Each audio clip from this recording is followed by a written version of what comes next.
Memang di sana sudah tidak ada barang-barang dari almarhum, tapi foto almarhum Arya Daru masih terpajang rapi di Kementerian Luar Negeri. Bisa lewat ke sana, dan dari tempat di mana almarhum Arya Daru itu berdiri, itu bisa terlihat jelas jalan raya di depan kantor Kemenlu.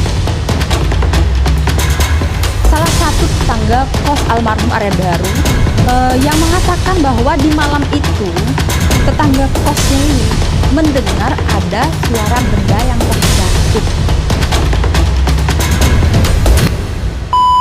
Halo guys, welcome back to Cookies and Cream Media, di mana berita viral kita bahas sambil nyemil bukan nyinyir.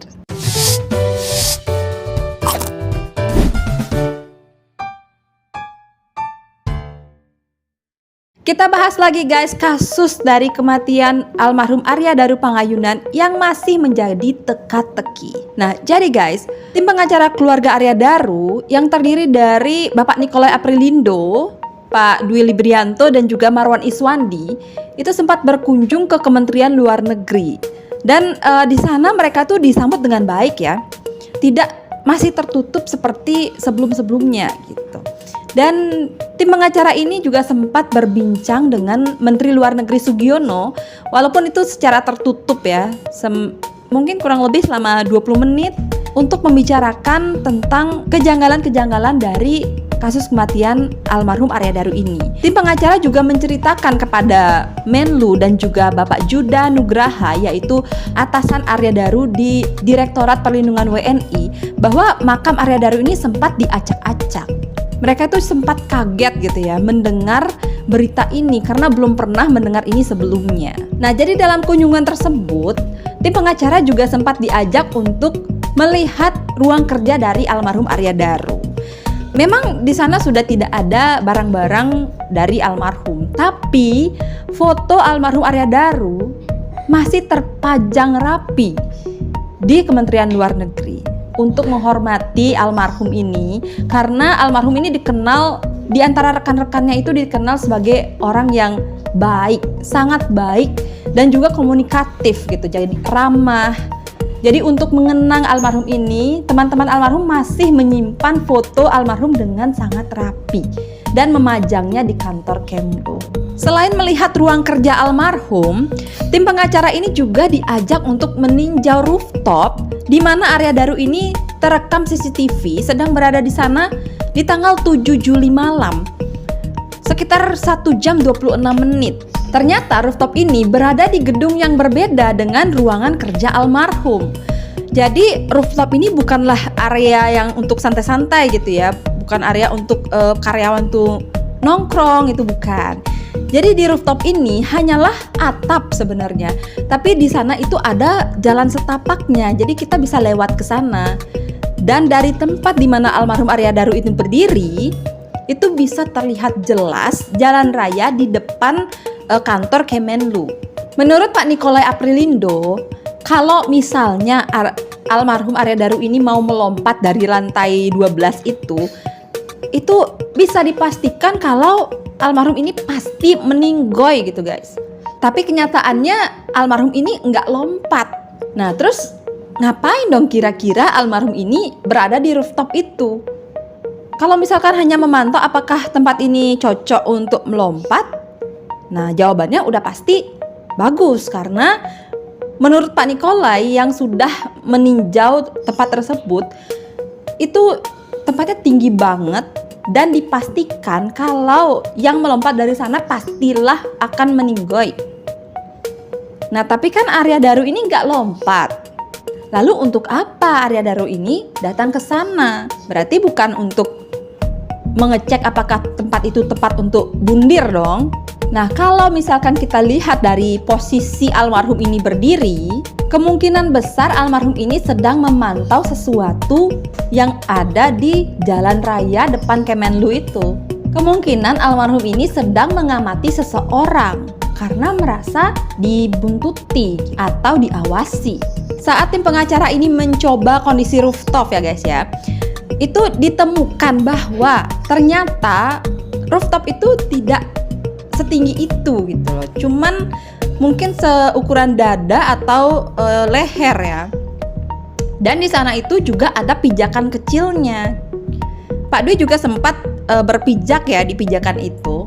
Dan Pak Nicola Aprilindo juga sempat untuk naik ke tembok rooftop seperti yang dilakukan oleh almarhum Arya Daru. Dan beliau ini naik cukup lama gitu ya, untuk mengetes apakah benar dengan naik di tembok itu akan menyebabkan lengan itu memar-memar gitu. Dan ternyata itu tidak terjadi. Jadi lengannya Pak Nicola ini baik-baik aja, nggak ada memar-memar seperti yang terjadi pada lengan almarhum.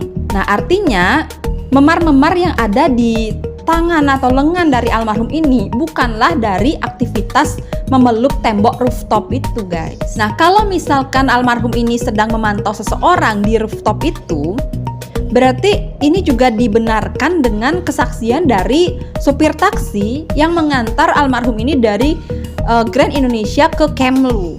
Karena di kesaksian dari supir taksi itu mengatakan bahwa almarhum ini memang terlihat panik saat berada di dalam taksi. Dan saat supir taksi ini menanyakan tentang e-tol, terlihat almarhum ini sedang tengok kanan kiri gitu, sedang tidak fokus. Dan kemungkinan itu karena ada seseorang yang mengintai almarhum. Selain dari supir taksi yang mengantar almarhum ini dari Grand Indonesia ke kantor Kemlu, sebenarnya ada satu lagi nih supir taksi yang seharusnya dimintai keterangan, yaitu supir taksi yang mengantar almarhum Arya Daru ini dari Kemlu ke kosnya di Gondia Guest House setelah almarhum ini terpantau di rooftop di jam 21.43 sampai 23.09. Lalu almarhum ini turun dan terlihat di CCTV itu bahwa almarhum ini menyetop taksi. Nah, kemungkinan itu adalah jam saat almarhum ini akan menuju ke kosnya, karena rentetan waktunya itu sangat pas gitu ya. Jadi 23.09 itu almarhum masih di rooftop, lalu turun, dan ada juga jam-jam CCTV itu menunjukkan jam saat almarhum ini menyetop taksi, lalu sampai di Gondia Guest House itu sekitar pukul 23:23. Nah, jadi lumayan singkat ya. Jadi 23.09 masih di rooftop dan 23.23 itu sudah sampai di depan kos. Karena di pantauan CCTV di depan kos Gondia Guest House itu terlihat jam 23.23 itu almarhum sudah masuk ke dalam pintu kos. Nah, jadi kira-kira siapa supir taksi yang mengantar almarhum Arya Daru ini dari Kemlu ke Gondia Guest House? Dan di mana Arya Daru ini diturunkan? Apakah pas di kosnya atau di jalan begitu? Dan apakah saat di dalam taksi Arya Daru ini merasa panik, terlihat panik atau bagaimana gitu? Ini hanya bisa dijawab oleh supir taksi yang mengantar dari Kemlu ke Gondia Guest House. Tapi sampai saat ini belum ada keterangan dari saksi supir taksi tersebut, guys. Nah, sebenarnya keterangan dari supir taksi yang mengantar almarhum Arya Daru ini dari Kemlu ke Gondia Guest House bisa menjadi kunci untuk mengungkap apa yang terjadi sebenarnya di malam itu. Nah, Bapak Nicola Aprilindo juga mengatakan bahwa ada informasi terbaru nih dari salah satu tetangga kos almarhum Arya Daru yang mengatakan bahwa di malam itu tetangga kosnya ini mendengar ada suara benda yang terjatuh. Nah, tapi tetangga kos yang bernama Roni ini tidak berani untuk melihat apa yang terjadi. Jadi tetangga ini hanya menguping gitu dari tembok. Tapi memang suara-suara itu tidak terlalu terdengar karena saat itu sedang turun hujan. Roni ini juga mendengar adanya suara langkah-langkah kaki di malam itu. Dan kondisi jenazah saat ditemukan itu terlihat seperti tangan almarhum ini seperti mengepal gitu, seperti seolah-olah sedang menahan sesuatu. Dan posisi kaki almarhum juga seperti terlipat gitu ya, jadi tidak lurus. Kemungkinan almarhum ini memberontak.